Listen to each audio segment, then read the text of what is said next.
तो क्लास हम ये देख रहे थे लास्ट वीडियो में कि जी हमारे पास जो फ्री रेडिकल्स हैं वो कैसे जनरेट किए जाते हैं। तो सबसे पहला मेथड हमने देखा है जी थर्मल जनरेशन।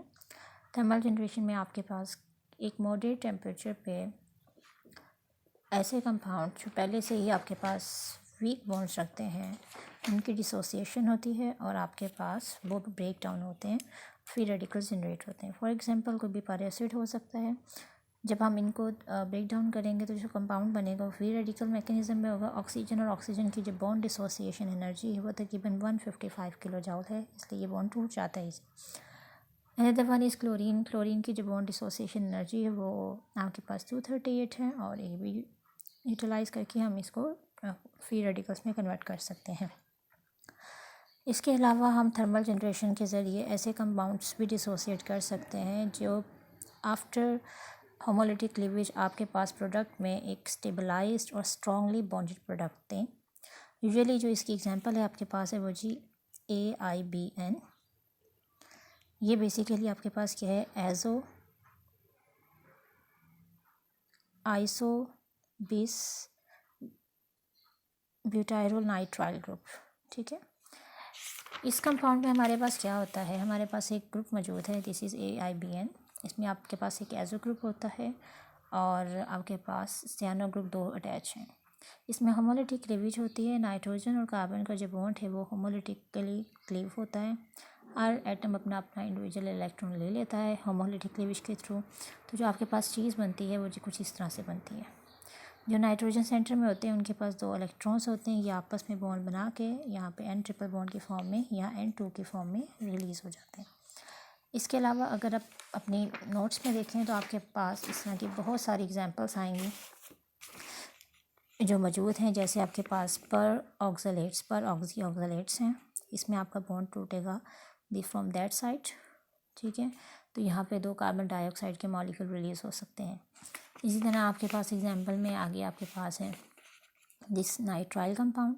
इसमें आपके पास आप देख सकते हो तो ये जो सेकेंडरी पोजीशन पे आपके पास ये कार्बन जनरेट हुआ है टर्शियरी सेंटर पे, ये आपके पास हाईली स्टेबलाइज होगा और कॉन्जुगेटेड सिस्टम में ये डीलोकलाइज्ड होता रहता है क्योंकि बाद में एक स्टेबलाइज प्रोडक्ट हमें मिलती है।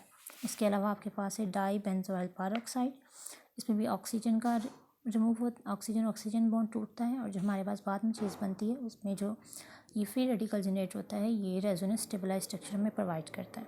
एंड मैनी मोर, इस तरह की बहुत सारी एग्जांपल हमारे पास मौजूद हैं। ठीक है, उसके अलावा हमारे पास अगली एग्जांपल आती है जी फोटोकेमिकल जनरेशन। फोटोकेमिकल जनरेशन में हम क्या करते हैं कि ऐसा मेथड है जिस पे हम कोई यूवी लाइट या अल्ट्रावायलेट रेडिएशन को यूटिलाइज़ करते हैं और उसके थ्रू हम फ्री रेडिकल जनरेट करते हैं। फॉर एग्जांपल ये आपके पास नाइट्रोसो अल्कोक्सी कंपाउंड है। इसमें नाइट्रोसो होमोलिटिकली क्लीव होगा फ्रॉम द अल्कोक्सी कंपाउंड और हर स्पीशीज अपना अपना इंडिविजुअल इलेक्ट्रॉन ले लेती है। इसी तरह आपके पास हाइपोक्लोराइड्स कंपाउंड हैं, उसमें भी आप फॉल करवाओ यूवी लाइट को तो आपके पास रेडिकल्स जनरेट होते हैं। ये बिल्कुल सिमिलर वही रिएक्शन है जैसे आप हैलोजिनेशन अल्कीन की करवाने के लिए सनलाइट की प्रेजेंस में रिएक्शन कराते हैं तो आपके पास क्लोरीन की फ्री रेडिकल्स मैकेनिज्म के थ्रू जनरेट करते हैं। And the third and last one is redox generation. Redox generation में क्या होता है कि हमारे पास आप कह सकते हैं कि हमारे पास कोई भी ऐसा कंपाउंड जो आप एस्टर हो सकते हैं, कोई कीटो हो सकते हैं या एल्डिहाइड हो सकते हैं, उनके साथ हम किसी मेटल का रिएक्शन करवाते हैं लेकिन मेटल पे वो जिसके पास एक इलेक्ट्रॉन मौजूद होता है। और इसके सबसे अच्छे एग्जांपल है एसाइलिन कंडेंसेशन। इसमें ये जो मेटल एक इलेक्ट्रॉन रखता है फ्री रेडिकल है, ये आपके कार्बोनिल ग्रुप के इलेक्ट्रॉन्स को ब्रेक डाउन करता है। ये इलेक्ट्रॉन अपना ले लेता है, ये अपना ले लेता है और some kind of that species आपके पास जनरेट होती है। ये दोनों आपस में बॉन्ड बना लेते हैं। उसके बाद आपके पास ये रिएक्शन प्रोसीड होता है और एसाइलिन कंडेंसेशन इसकी सबसे अच्छी एग्जांपल है। अगर हम देखें इसे जनरलाइज करते हैं तो बेसिकली अगर हम इलेक्ट्रॉन बेसिकली हमने इसमें से एक रिमूव करना होता है तो हमारे रिएक्शन इस तरह से भी प्रोसीड हो सकता है कि जो इलेक्ट्रॉन इसमें से एक रिमूव हो ऑक्सीजन पे एक रेडिकल रह जाएगा। ये एक स्टेबलाइज प्रोडक्ट है, ये रीअरेंज भी हो सकती है प्रोडक्ट और अपना इलेक्ट्रॉन ले ले और CO2 की फॉर्म में रिलीज़ हो जाए। जो फ्री रेडिकल्स होते हैं क्योंकि हाईली रिएक्टिव और अनस्टेबल होते हैं, फ़ौरन से अपने आप को कंपनसेट करते हैं किसी भी स्पीशी, अपने जैसी स्पीशी या किसी भी फ्री रेडिकल के साथ अगली रिएक्ट करके आपको प्रोवाइड कर सकते हैं।